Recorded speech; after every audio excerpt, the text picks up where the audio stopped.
Chapter 3 Nickelpeed Chase. In the morning, they commenced the mission. 3 males with woman problems. All professed to be glad to get away from their situations and into adventure. Crombie especially liked his new form. He spread his wings frequently and took little practice flights. Indeed, the soldier had much to be pleased about. The lion's legs were powerfully muscled, and his eagle's head was handsome with penetrating eyes, and the feathers of his wings were glorious. The plumage of his neck was blue, and his back it was black, and on the front red, and the wings were white. A prettier monster could hardly be found in Xanth. But this was the wilderness, no playground. The moment they departed Castle Rugna, the hostile magic closed in. Most of the paths in this vicinity had been charmed by order of the king, so there was little danger to travelers who did not stray from them. But good magician Humphrey was never keen on company, so there was no direct path to his castle. All roads led away from it magically. That meant no safe passage. Fortunately, Crombie's talent of location could keep them going the right way. Periodically, the soldier griffin paused, closed his eyes, extended one wing or forepaw, spun about, and came to rest pointing. Crombie's directional sense was never wrong. Unfortunately, it did not take note of the inconveniences of straight-line travel. The first thing they ran into was a clump of hell's bells. The vines of the plants reared up, their bells ringing stridently. The tintinnabulation became deafening and disconcerting. "We have to get out of here," Bink cried, but knew he could not be heard above the noise. Chester had his hands to his ears, and he bucked about, kicking at individual bells. But for every one he smashed, a dozen clanged louder. Crombie spread his wings and flapped violently. Bink thought he was taking off, but instead the griffin dug all 4 clawed feet into the massed vines and hauled them violently upward. The vines stretched, and the clangor of the bells became shrill, then muted. The tension prevented them from swinging properly, so they could not ring. Bink and Chester took the opportunity to scramble out of the clump. Then Crombie let go and flew up, out of the range of the bells. They were free of the hazard, but it was a warning. They could not simply barge ahead as if treading the king's highway. They continued on, carefully skirting the tangled trees and noose loops. Now Crombie checked out often for the nearest dangers as well as for the proper direction. In some cases they had to turn aside from seemingly innocuous places, ripping through itchweeds and sliding turf, but they trusted Crombie's talent. Better itching and sliding than ignominious death. Adventure did not seem quite as exciting now that they were back in the thick of it. Or the thicket of it, Bink thought. There were many grimy little details and inconveniences that one tended to forget in the comfort of home or palace. Bink's thighs were getting sore from bouncing on the centaur's back, and he was uncomfortably sweaty. When they got hungry, Crombie pointed out a soda tree growing in a patch of sugar sand. Chester took a sharp stone and poked a spigot hole in the tree's trunk so that they could all drink from the spouting soda. It looked like blood, a shock at first, but it was actually strawberry flavored. The sugar sand was too sweet, so it was possible to eat only a little. Crombie pointed out a breadfruit tree, and that was much better. The loaves were just ripe, so that they steamed warmly when opened, and were delicious. Just when the three were feeling confident again, danger came questing for them. Crombie's talent operated only when invoked. It was not an automatic alert. In this case, the threat was a hungry dragon of medium size, land-bound and fire-breathing, about the worst enemy in Xanth, except for a large dragon. Such monsters were the lords of the wilderness, and were the standard against which all other viciousness was measured. Had this been the largest variety, they would have been lost. As it was, against this middle range, a man and a griffin and a centaur had a fighting chance. Still, why had the dragon come after them? Normally, dragons did not attack men or centaurs. Dragons fought them, but only when they had to. Because, though the dragon was lord of the wilderness, the numbers and organization and weapons of men and centaurs made them more formidable than most dragons preferred. Some men, like the king, had magic that could finish any dragon. Normally, people and dragons left each other alone. That anonymous enemy, could he have sent the dragon? Just a little nudge in the dragon's small, hot brain, and the result would seem like a normal wilderness accident. Bink remembered the king's analysis, that his enemy's magic was very like his own. Not identical, of course, but similar.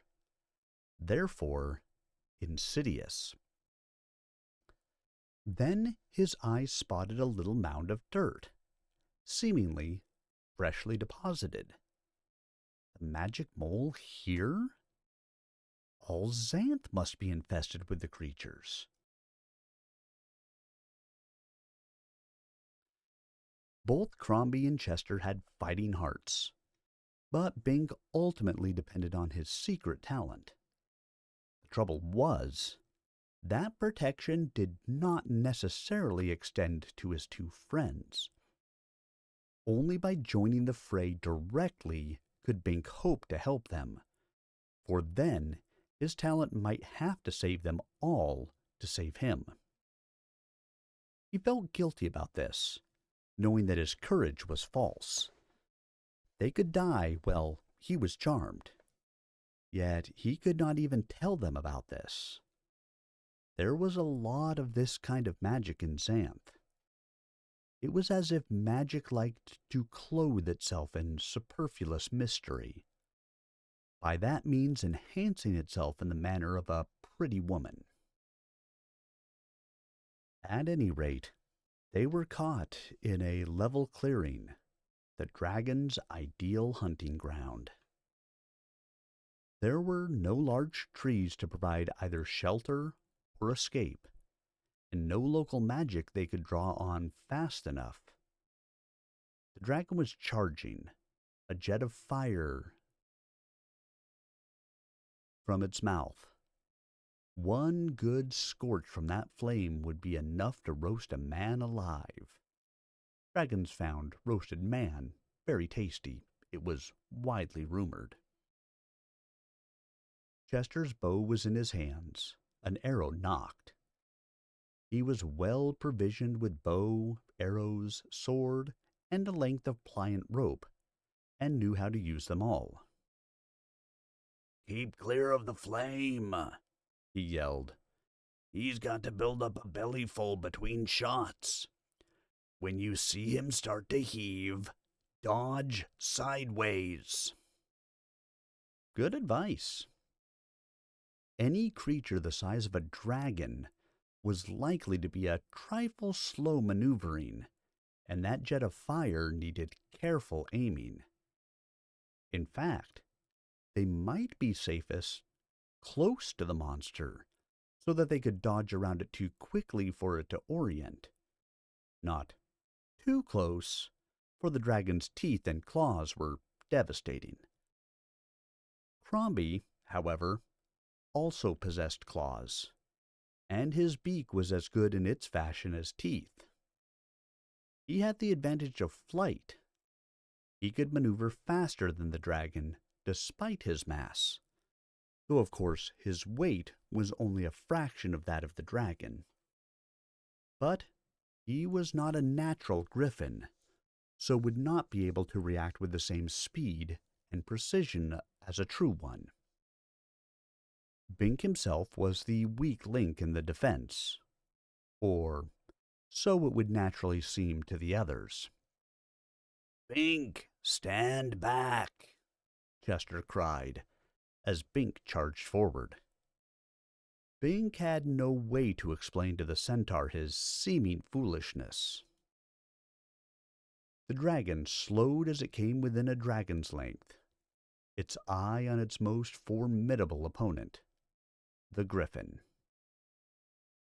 Crombie emitted a shriek of challenge and looped toward the dragon's tail. As the monster's head turned to follow him, Chester fired an arrow into its neck. The shaft was driven with the power only a centaur could muster, but it merely bounced off the dragon's metallic scales. Have to get a shot into its mouth when there's no fire, Chester muttered. Bink knew how dangerous that was.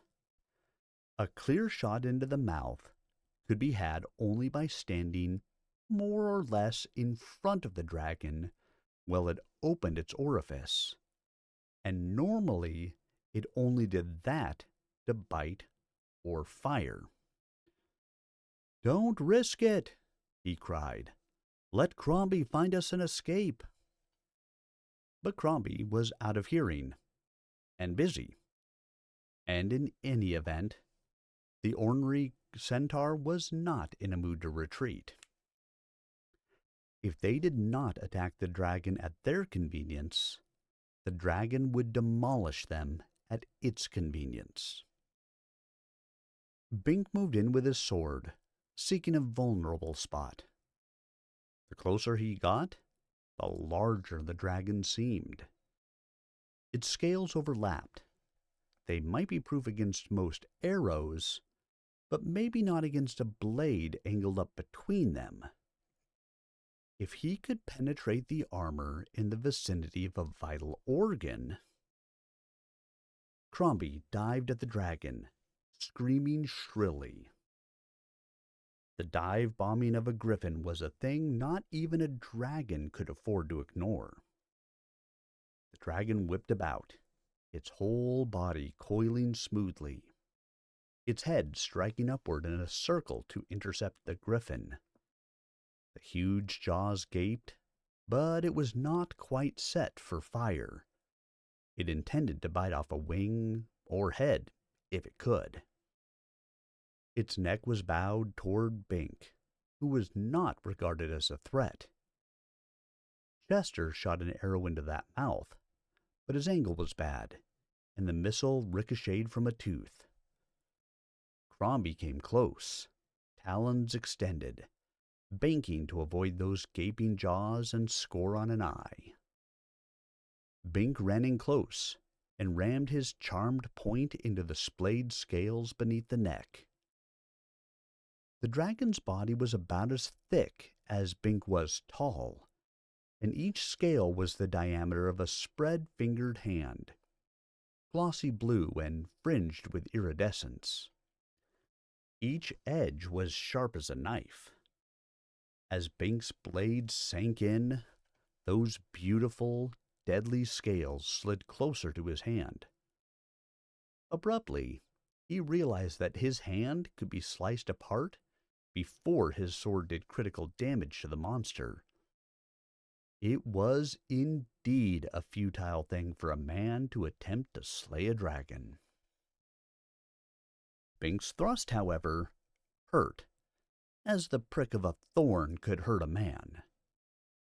The dragon whipped about to focus on the annoyance. Its neck bent in an S-curve to bring the snout to bear on Bink. That snout seemed twice as large from this vantage. It was the height of his waist, and coppery, with two nostril valves that hinged inward to prevent air from being expelled. The dragon breathed in through its nose and out through its mouth. Probably a snootful of flames would destroy the delicate nasal passages, so the system had to be a fail-safe. Below, the lips were burnished and lighter in color, as if alloyed with some sterner metal, able to tolerate the furnace heat of the dragon's breath. The teeth were stained scorch brown, with black soot in the crevices. The eyes were situated on the sides of the dragon's cranium, but the muzzle was channeled so that the creature could look directly forward to see where its fire struck. At the moment, those eyes were on Bink, who stood there with one hand on the hilt of his sword embedded in the lower curve of the S-bend of the neck. Dragons varied in intelligence, like all creatures, but even a stupid dragon would be quick enough to connect Bink with the injury in such a circumstance. The nostril valves closed with little pings. The mouth cracked open. Bink was about to be thoroughly scorched. He froze. All he could think of was his sword. It was a good weapon, charmed to be always sharp and tight in his hand, a gift from the king's arsenal. If he dodged out of the way, he would have to leave that faithful blade embedded in the dragon's neck, for there was not time to lever it loose. He did not want to lose it.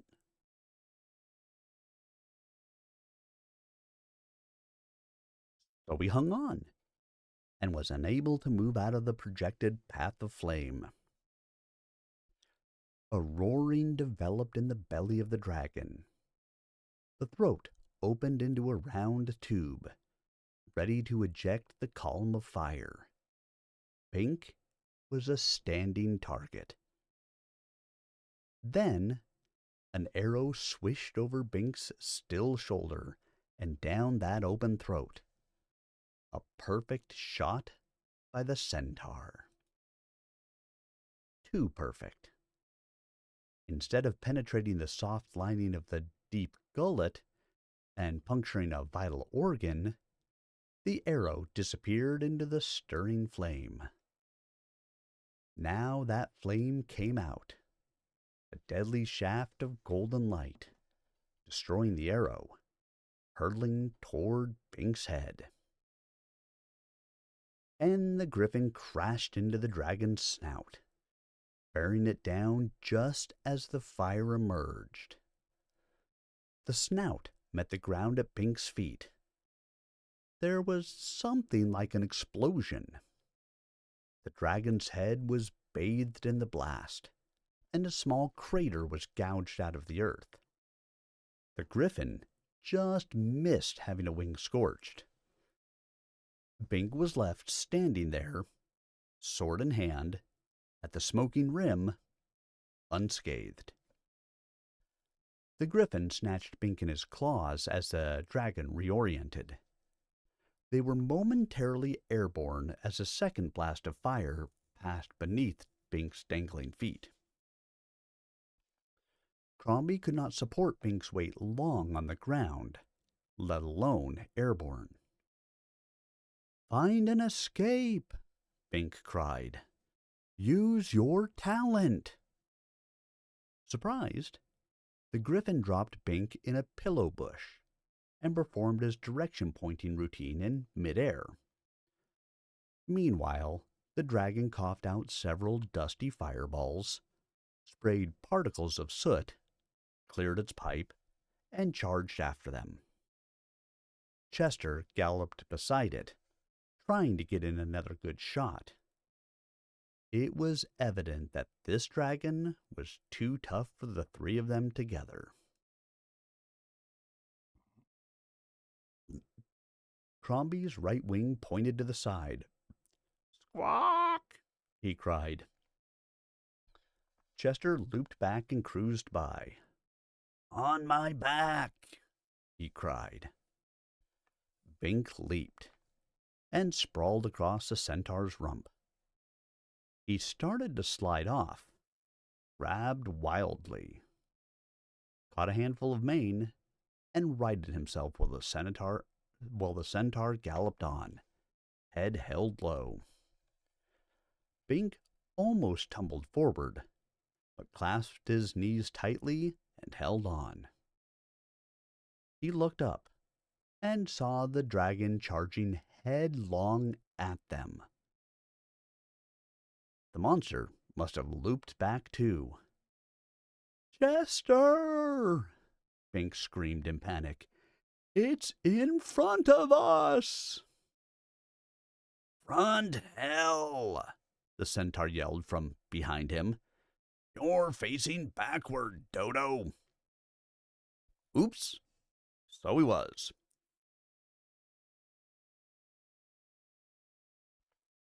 The dragon was following them, trying to catch up. Bink was holding on to Chester's handsome tail. No wonder the head had seemed low. Well, it was a good way to watch the dragon. The monster's gaining, Bink reported. Where's Crombie pointing? That's where I'm going, Chester called back. But I don't know how far it is. His evident ire was understandable. He did not like fleeing an enemy, even one so formidable as a dragon. If it weren't for Bink, the centaur would not have retreated at all. Crombie had indicated the direction, but could not know whether they would be able to reach the place of safety in time. Suppose the dragon caught them first. Bink feared his talent would have to come into operation again. That was the bravest thing I ever saw in a man, Chester called. Obviously, he felt centaurs had elevated standards of bravery. You stood right in front of the dragon's mouth, attracting his attention. And you kept absolutely still so I could get a clear shot around you. You could have been fried. Or skewered by the centaur's arrow. But centaurs seldom miss their targets. That wasn't bravery, Bink replied. I was too terrified to move a muscle. So? And what about when you spiked your sword into old Fire Snoot's neck? That had resembled bravery. How could Bink explain that the protection provided by his devious talent made such acts easier? Had he really believed he might get killed, he might never have had the nerve. I only did what you two were doing, attacking, to save my hide. Chester snorted derisively and charged on. The dragon continued to gain. Had it been a flying one, they would have been lost. Except that the flying dragons were smaller, and consequently less powerful. But any dragon was real trouble, unless the one being attacked had nullifying magic. Now the dragon was coming within torching range. There was dirt on its nose, but its fires remained stoked. It opened its mouth. Chester dropped into a hole. "Hang on!" the centaur cried belatedly. "It's a crevice too broad to leap." Evidently so. Bink narrowly avoided doing a somersault over Chester's tail, hung on, and landed with gut-jarring impact. The walls rose up rapidly on either side. They must have approached this chasm obliquely so that it was easy to rush down inside it. This must be the escape Crombie had indicated. Indeed, the griffin was angling down to join them. But the dragon followed them into the crack. Its long, sinuous body was well adapted to this type of fissure. There was no crevice a centaur could hide in. But soon, it would be too narrow for the dragon. That made Bink uncertain. Could this be a diversion and not the escape route?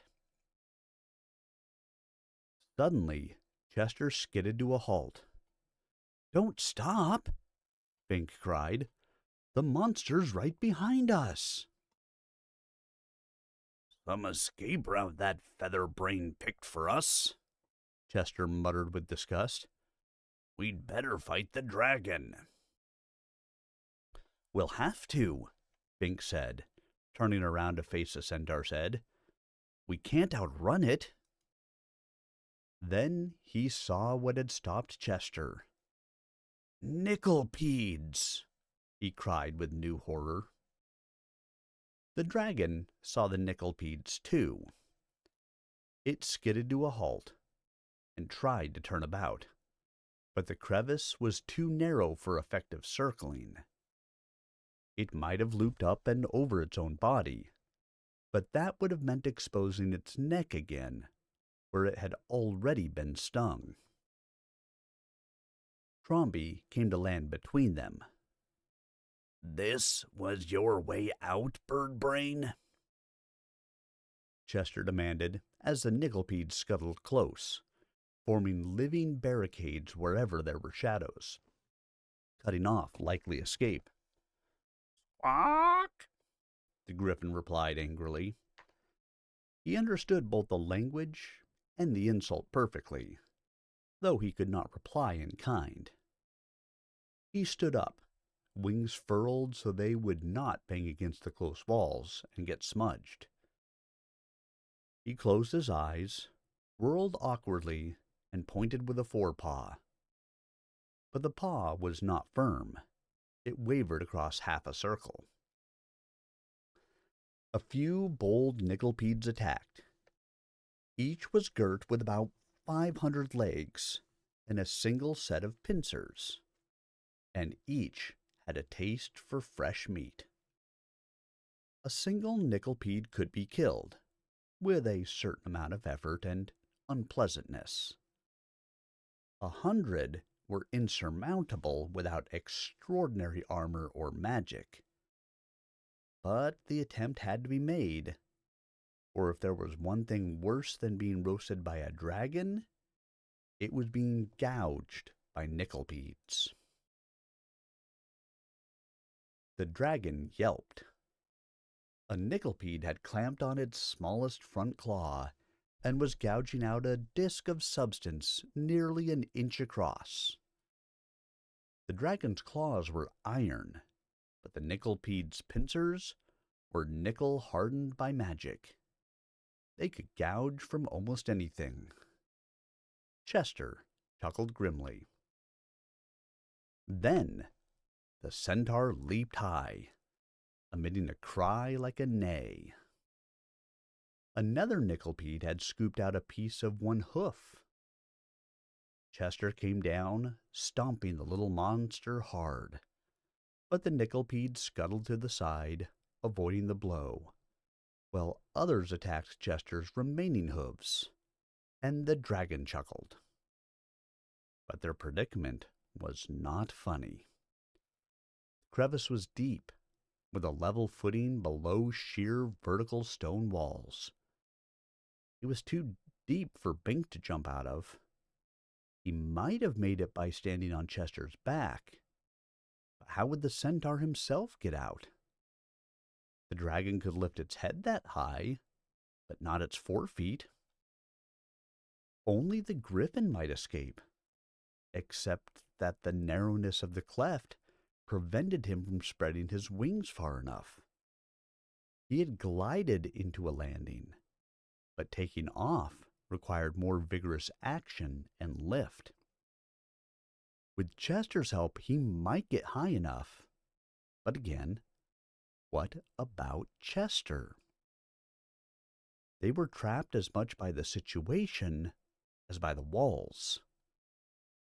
Very soon, they would all be food for the swarm, if they didn't get out of here. Yet, the dragon blocked the exit. At this stage, the dragon was fidgeting about, trying to hoist its body off the ground so that it would not get gouged in a tender place, while the Nickelpedes went gleefully for its feet. Chester was performing similarly. So was Crombie, who could not fly at the moment. And Bink himself, whose extremities were the most tender of all? Where was his talent now? It's only the sunlight that holds them back, Chester said. When the sun moves over, they'll all be on us. Bink looked at the line of shadow. At the moment, the sun was high. There was only a small shadowed area. That area was packed with the pinching monsters. Only one Nickelpede in 100 ventured forth into the light, scuttling across to the shadow of someone's body. But even so, there were a dozen or more coming. Then, Bink had an inspiration. "We must cooperate," he cried. "All together, before we all get eaten together." Of course, Chester said. But how do we get rid of the dragon? I mean cooperate with the dragon. Chester, Crombie, and the dragon looked at him, mutually startled. All of them were still dancing in place.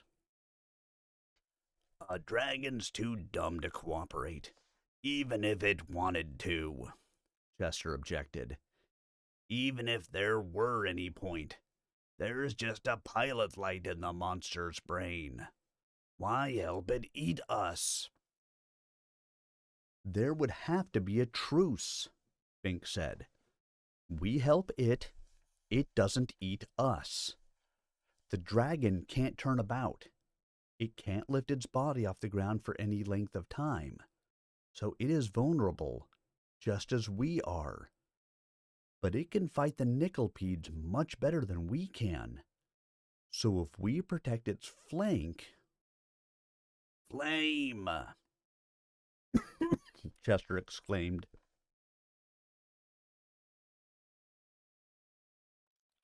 Nickelpedes hate light.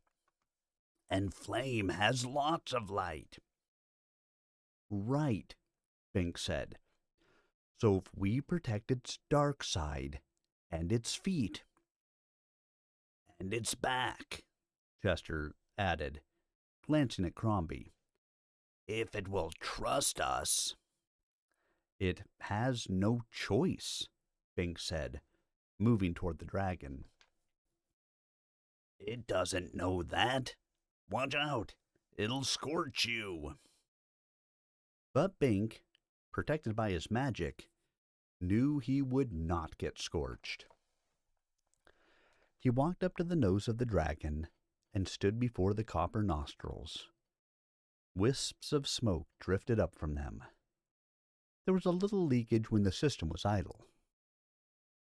"Dragon," he said, "you understand me, don't you? You can't talk, but you know we're all in trouble now, and we'll all get gouged to pieces and consumed by the nickelpedes unless we help each other fight them off." And he jumped to avoid the onslaught of another nickelpede. The dragon did not respond. It just looked at him. Bink hoped that was a good sign. He drew his sword, sighted at the nickelpede between his feet, and impaled it neatly on the point. The thing clicked its pincers as Bink lifted it, undead, and it strove to get at anything gougeable. From this vantage, the pincers were circular. The nickelpede normally clamped onto its target with a few hundred legs and scooped inward to cut away a shallow disc of flesh. Horrible. "I can nullify one nickelpede at a time," Bink continued, showing his captive to the dragon's right eye. "I could sit on one of your feet and protect it. My friend the centaur could defend your tail. The griffin is actually a transformed soldier, another friend. He could watch for enemies dropping on your back and crunch them in his beak. We can help you if you trust us." How can we trust it? Chester demanded. Still, the dragon did not react. Was it stupid or comprehending? As long as it listened, Bink had to assume that all was reasonably well. "Here's what we have to do," he continued hurriedly, as the shadow advanced and the nickelpedes grew bolder. 3 were coming at Bink's own feet now. It would be hard to spear them all in time. "The 3 of us must climb over you to get to your tail and back feet. Crombie will perch on your back, so you will have to let us pass and tolerate our weight on your body. We'll do what we can to keep your scales intact, but the main job is yours. Once we get clear, you scorch the whole mass of nickelpedes in the crevice before you. Fry them all. They don't like light, and will clear out. Then we can all back out of here. Agreed?" The dragon merely stared at him. Had it really comprehended? Chester took a hand. "Dragon, you know centaurs are creatures of honor. Everyone knows that. I give my word. I will not attack you if you let me past. I know Bink. Even though he is a man, he is also a creature of honor. And the griffin—" He hesitated. "Squawk!" Crombie said angrily. "Crombie is also a creature of honor," Bink said quickly. "And we assume you are too, dragon." Yet the dragon still stared at him. Bink realized he would have to gamble. The dragon might be too stupid to comprehend the nature of their offer, or it still might not trust them. It was possible it had no way to respond. They would have to gamble on the last alternative. "I am going to climb over your back," Bink said. "My friends will follow me. The truce will hold until we all get out of this crevice." Truce. He had learned to appreciate this mode of compromise over a year ago, when he and Chameleon had made truce with the evil magician.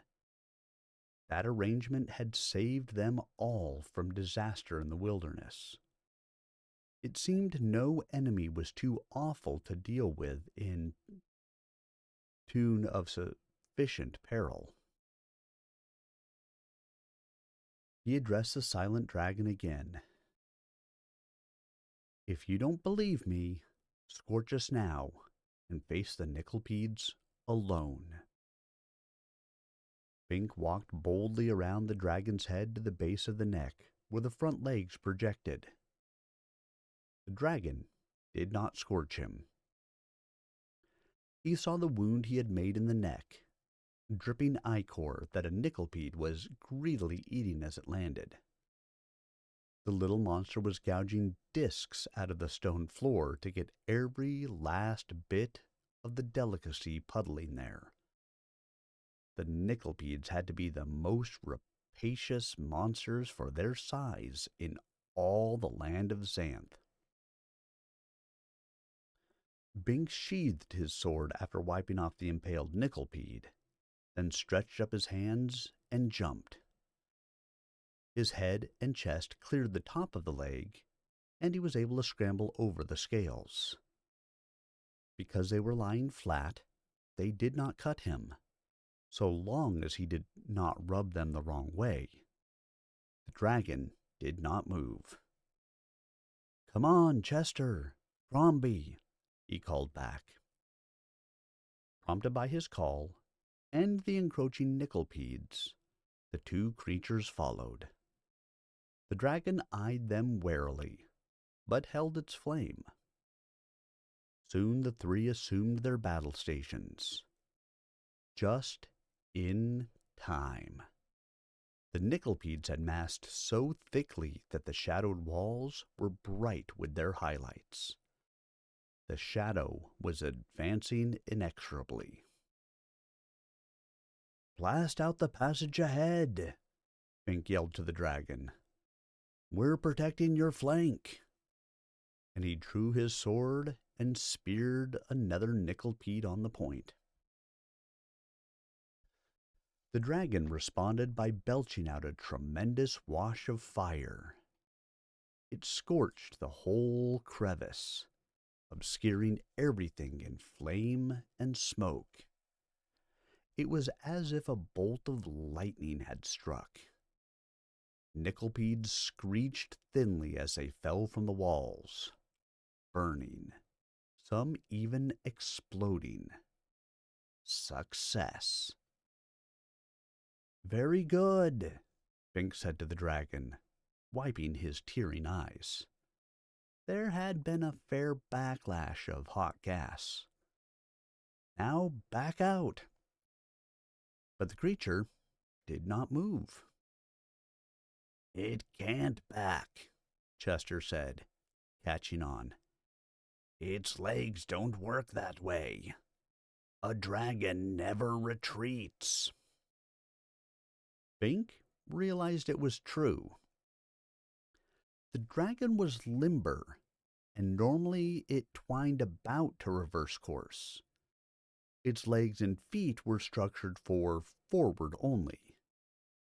No wonder it had not expressed agreement to Bink's proposal. It could not perform. Without words, it could not explain. Any negation would have seemed to be a refusal of the truce. Even a really intelligent creature would have been in a dilemma there, and the dragon was less than that. So, it had shut up. "But that means we can only advance deeper into the crevice," Fink said, appalled. "Or wait until dark." Either course was disaster. In complete darkness, the Nyctalpides would be upon them in a mass, and gobble every part of their bodies in disc chunks called nickels. What a horrible fate to be nickeled to death. The dragon's flame would not last forever. The creature had to refuel, which was what it had been trying to do at the outset, chasing them. The moment its fires gave out, the Nyctopedes would swarm back in. "The dragon can't be saved," Chester said. "Get on my back, Bink. I'll gallop out of here. Now that we're past the obstruction, Crombie can leap from its back and fly." "No," Bink said firmly. "That would violate our truce. We agreed to see the whole party safe outside." "We did not," the centaur said, nettled. "We agreed not to attack it. We shall not attack it. We shall merely leave it." "And let the Nyctopedes attack it instead?" Bink finished. "That was not my understanding. You go if you choose. I'm finishing my commitment, implied as well as literal." Chester shook his head. "You're not only the bravest man I've seen. You're the manheadest." I.e., brave and stubborn. Bink wished it were true. Buoyed by his talent, he could take risks and honor pledges he might otherwise have reneged on. Crombie and Chester had genuine courage. They knew they could die. He felt guilty again, knowing that he would get out of this somehow, while his friends had no such assurance. Yet he knew they would not desert him, so he was stuck. He had to place them in terrible peril to honor his truce with an enemy who had tried to kill them all. Where was the ethical course? "If we can't go back, we'll just have to go forward," Chester decided. "Tell your friend to get up steam." The irony was unsubtle. But Chester was not a subtle centaur. In fact, he was an argumentative brawler, but a loyal friend. Bink's guilt remained. His only hope was that as long as they were all in this fix together, his talent might extricate them together. Might. "Dragon, if you would," Bink called. "Maybe there's an exit ahead." "Maybe the moon isn't made of green cheese," Chester murmured. It was sarcasm, but it reminded Bink poignantly of the time in his childhood when there had been what the centaurs called an eclipse. The sun had banged into the moon and knocked a big chunk out of it, and a great wad of the cheese had fallen to the ground. The whole north village had gorged on it before it spoiled. Green cheese was the best, but it only grew well in the sky. The best pies were in the sky, too. The dragon lurched forward. Bink threw his arms about its ankle to keep from being dislodged. This was worse than riding a centaur. Crombie spread his wings partially for balance, and Chester, facing the rear, trotted backward, startled. What was a cautious pace for the dragon was a healthy clip for the others. Bink was afraid the crevice would narrow, making progress impossible. Then he would really have a crisis of conscience. But it stabilized, extending interminably forward, curving back and forth so that no exit was visible. Periodically, the dragon blasted out the path with a snort of flame. But Bink noticed the blasts were getting weaker. It took a lot of energy to shoot out fire, and the dragon was hungry and tiring. Before long, it would no longer be able to brush back the nickelpedes. Did dragons like green cheese? Irrelevant thought. Even if cheese would restore the fire, there was no moon available right now. And if the moon were in the sky, how could they reach it? Then the crevice branched. The dragon paused, perplexed. Which was the most promising route? Crombie closed his griffin eyes and spun as well as he could on the dragon's back. But again, his wing pointed erratically, sweeping past both choices and finally falling, defeated. Crombie's spell was evidently in need of the spell doctor at a most inopportune time. Trust the bird head to foul it up, Chester muttered. Crombie, whose bird hearing evidently remained in good order, reacted angrily. He squatted and walked along the dragon toward the centaur, the feathers of his neck lifting like the hackles of a werewolf. "Relax," Bink cried. "We'll never get out if we quarrel among ourselves." Reluctantly, Crombie moved back to his station. It seemed to be up to Bink to decide on the route. Was there a chance the two branches looped around and met each other? If so, this was a handy way to get the dragon turned about, so they all could get out of here. But that seemed unlikely.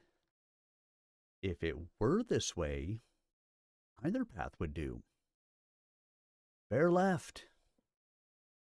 The dragon marched into the left one. The nickelbeads followed.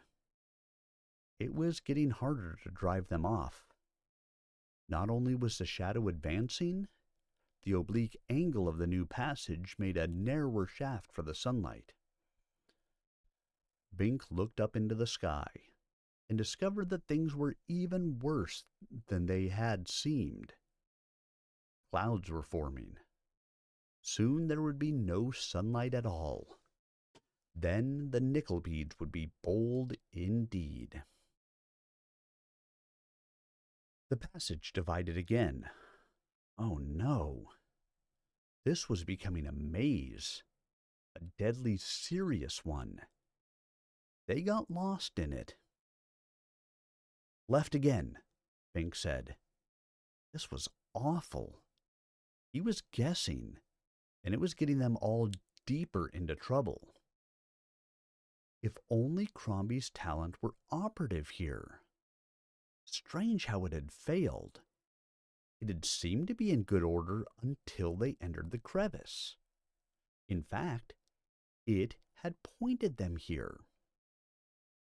Why had it sent them into a region that blanked it out?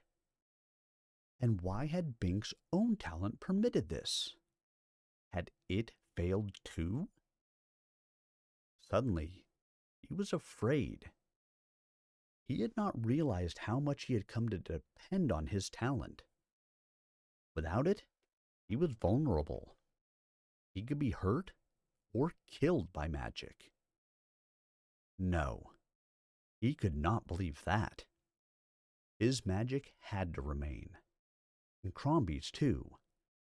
He just had to figure out why they were malfunctioning at the moment. Malfunctioning? How did he know they were? Maybe those talents were trying to do their jobs, but weren't being interpreted correctly. Like the dragon, they were powerful but silent. Crombie merely had to ask the right question. If he asked, "What road leads out of the maze?" it was possible that any of them did, or none. What would his talent do then? If he demanded the specific direction of out, and the escape route curved, wouldn't his pointing appendage have to curve about too? There was no single direction, no single choice. Escape was a labyrinth. So Crombie was baffled, thinking his talent had failed, when perhaps it had only quit in disgust. Suppose Bink's talent was aware of this. It would not worry. It would show him a way to make Crombie's talent operate in due course. But it would be better if Bink figured that out if Bink figured that way out himself, because then he could be sure that all of them escaped. That way, both friendship and honor would be preserved. So now the test of his mettle was upon him. How could he solve the riddle of the balked talent? Obviously, straight direction was not the answer to the question of out. Yet, Crombie's talent was directional. He asked where something was, and it showed the direction. If direction were not the answer in this case, what was? And how could Crombie identify it? Maybe he could use Crombie's talent to find out. Crombie, he called around the dragon's body, where is something that will get us out of here? The griffin obligingly went through his routine, to no avail. It's no good, Chester grumbled. His talent soured. Not that it ever was much good. Now if I had a talent. Crombie squawked, and the tone was such that it was obvious the centaur had been treated to a rich discourse on prospective orifices available for shoving such a talent. Chester's ears reddened. That's what you're along to find out, Bink reminded him. Right now, Crombie is all we have. I think there's a key if I can only find it in time. He paused to skewer another nickelpede. The things died slowly, but they didn't attack after skewering. They couldn't. Their companions gobbled them up immediately. Soon it would not be able to concentrate on anything but nickelpedes. Crombie, where is something that will show us how to get out of here? You just asked that, Chester grumbled. No, I modified the language slightly. Showing is not the same as... He stopped to watch the griffin. For a moment, it seemed Crombie's talent was working, but then his wing wavered back and forth and gave up. Still, we must be getting warm, Bink said with false hope. Crombie, where is there something that will stop the nickelpedes? Crombie's wing pointed straight up. Sure, Chester said, disgusted. The sun. But it's going behind a cloud. At least it proves his talent is working. They came to another fork. Crombie, which fork will bring us fastest to something that will help us? Bink asked. The wing pointed firmly to the right. Hey, it actually worked, Chester exclaimed mockingly. Unless he's faking it. Crombie let out another vile-sounding squawk, almost enough in itself to scorch a few nickelpedes.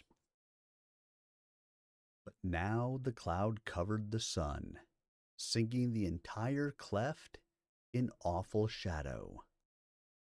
The nickelpedes moved in with a multiple clicking of satisfaction and anticipation and garden variety greed. Dragon, take the right fork, Bink cried. Blast it out ahead of you and run. Use up your last reserves of fire if you have to. We're on to something good.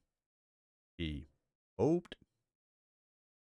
The dragon responded by shooting out a searing bolt of flame that illuminated the passage far ahead. Again the Nickelpedes squeaked as they died. The dragon galloped over their smoking corpses, carrying Bink and Chester and Crombie along. But it was tiring. Something sparkled in the dim passage ahead. Bink inhaled hope, but quickly realized it was only a will-o'-the-wisp. No help there. No help? Suddenly, Bink remembered something. "That's it," he cried. "Dragon, follow that wisp." The dragon obeyed, despite Chester's incredulous neigh. It snorted no more flame, for its furnace was almost exhausted, but it could still run at a respectable pace. The wisp dodged about, as wisps had always done, always just at the verge of perception. Wisps were born teases. The dragon lumbered through fork after fork, quite lost, and suddenly emerged into a dry riverbed. "We're out!" Bink cried, hardly believing it himself. But not yet safe. The Nickelpedes were boiling out of the chasm. Bink and Chester scrambled away from the dragon and up and out of the gully, and found themselves in the ashes of an old burn. Crombie spread his wings and launched into the sky with a squawk of pure relief. The Nickelpedes did not follow even the dragon. They could not scuttle well through ashes, and might get caught by returning sunlight. The party was safe. The dragon collapsed, panting, in a cloud of ashes. Bink walked around to its snout. "Dragon, we had a good fight, and you were winning. We fled, and you pursued, and we all got caught in the cleft. We made a truce to escape, and you honored it well, and so did we.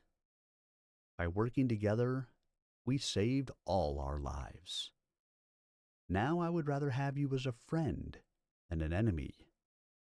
Will you accept friendship with the three of us before we part?" The dragon looked at him. Finally, slowly, it inclined its nose slightly forward in an affirmative nod. "Until we meet again, good hunting," Bink said. "Here, we can help you a little. Crombie, where is the nearest good dragon prey? Something even a tired dragon can nab." Crombie spun in the air and flung out a wing as he fell. It pointed north, and now they heard the thrashing of something large, probably caught in a noose loop bush. Something fat and foolish, who would die a slow death in the loops, if not dispatched more mercifully by the scorch of a dragon. "Good hunting," Bink repeated, patting the dragon on its lukewarm copper nose and turning away. The dragon started north. "What was the point in that?" Chester asked in a low tone. "We have no need of a dragon's friendship." "I wanted it amicable here," Bink said. "This is a very special place, where peace should exist among all creatures of Xanth." "Are you crazy? This is a burnout." "I'll show you," Bink said. "We'll follow that wisp." The will-o'-the-wisp was still present, hovering not quite close enough to overtake.